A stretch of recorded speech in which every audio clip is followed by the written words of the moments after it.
ఏదైతే ఈరోజు గవర్నర్ గారు కేటీఆర్ను ప్రాసిక్యూట్ చేయాలని చెప్పేసి ఏదైతే రేవంత్ రెడ్డి గారి ఆదేశాన్ని తూచా తప్పకుండా ఇంప్లిమెంట్ చేసిన గవర్నర్ గారు ఈరోజు 3 సార్లు ఏసీబీకి అటెండ్ అయినారు. సంపూర్ణంగా ఈ రేసులో ఏసీబీకి క్లియర్గా అటెండ్ కావడం జరిగింది.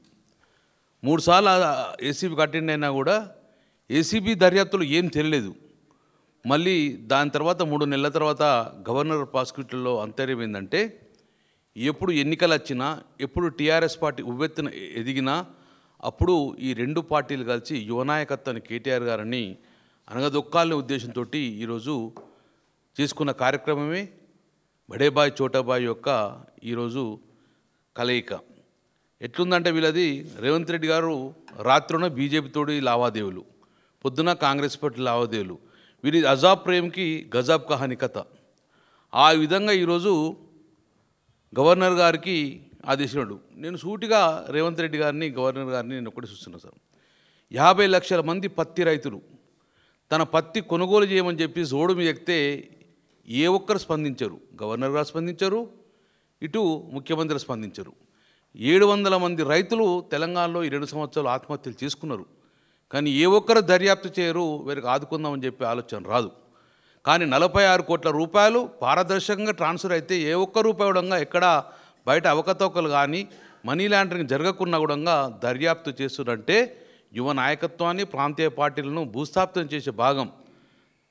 ఎప్పుడు మన బీహార్లో కానీ యూపీలో కానీ ఎలా అయితే భూస్థాపితం చేసిరో అదే దిశగా ప్రాంతీయ పార్టీని ఈ 2 పార్టీలు, కాంగ్రెస్ పార్టీ అయితే నువ్వని ఉండాలి, నేను ఉండాలి, కానీ ఇంకొకరు ఉండద్దు అనే ఉద్దేశంతో ఈరోజు చేసే కుట్రలో భాగంగానే కేటీఆర్ మీద ప్రాసిక్యూషన్. నేను మరొక్కసారి 2 ప్రభుత్వాలు చెప్తున్నాం.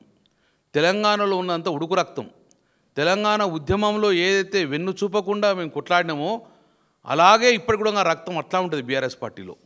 తెలంగాణ రాష్ట్రం కోసం అదే సాక్రిఫికేషన్, తెలంగాణ రాష్ట్ర అభివృద్ధి కోసం కూడా డెఫినెట్గా అదే పంతాల పోతాం తప్ప. కానీ మీ వల్ల 40-50 సంవత్సరాలు వెనుకకు పోయిన తెలంగాణను 40-50 సంవత్సరాలు ముందుకు తీసుకుపోయింది బీఆర్ఎస్ పార్టీ. ఈ బీఆర్ఎస్ పార్టీ భూస్థాపిత చేస్తామన్నది కలగానే ఉంటుంది తప్ప. కానీ ఇలాంటి భయపడే సమస్య లేదు. ముఖ్యంగా ఉద్యమ పార్టీ అన్న బీఆర్ఎస్ పార్టీ నాయకులకు ఎలాంటి భయం ఉండదు. కాబట్టి మీరు మళ్ళీ చెప్తున్నాం, ఇది పక్కాలు టప్పించి కేసే అంటున్నాం. కాబట్టి మీరు ఎన్ని కేసులు పెట్టాడో ప్రజలు చూస్తున్నారు. బీజేపీ పార్టీ, కాంగ్రెస్ పార్టీ కలయిక మరొక నిదర్శనం. మొన్న ఏదైతే జుబ్లీస్లో మా పార్లమెంట్ ఎన్నికల్లో జుబ్లీస్ కాన్స్టిట్యూన్సీలో 18,000 ఓట్లు పడితే మాకు మొన్న 78,000 ఓట్లు అంటే సాధించినాం. ఆల్మోస్ట్ ఆల్ బీజేపీకి భూస్థాపితం అయింది, డిపాజిట్ పోయింది. కాబట్టి మేము కొన ఊపిరితో ఉన్నామని చెప్పేసి మళ్ళీ ఆసరా రేవంత్ రెడ్డిని అడిగితే మళ్ళీ ఒక కేసు పెట్టుకొని వీళ్ళు ఆశ్రయించడం. కానీ సో డెఫినెట్గా రేపు రాబోయే కాలంలో రూలింగ్ చేసేది బీఆర్ఎస్ పార్టీ అని తెలుసు. కాబట్టి అందరూ ఒకటే కక్ష, కౌరవులాగా పాండవుల మీద ఎట్లా దాడి చేస్తున్నారో అట్లా మొత్తం కూడా మా మీద దాడి చేసే కార్యక్రమం. కాబట్టి మీరు ఎంత దాడి చేసినా ఇంకా స్ట్రాంగ్ అవుతాము, తెలంగాణ ప్రజల పక్షాన పోరాడతాము, తెలంగాణ సమస్యలు 6 గ్యారంటీల కోసము నిరంతరంగా పోరాటం చేస్తూనే ఉంటాము. ఎన్ని కేసులు పెట్టినా భయపడేది లేదు, బెదిరేది లేదు, వెనకంజ వేసేది లేదు.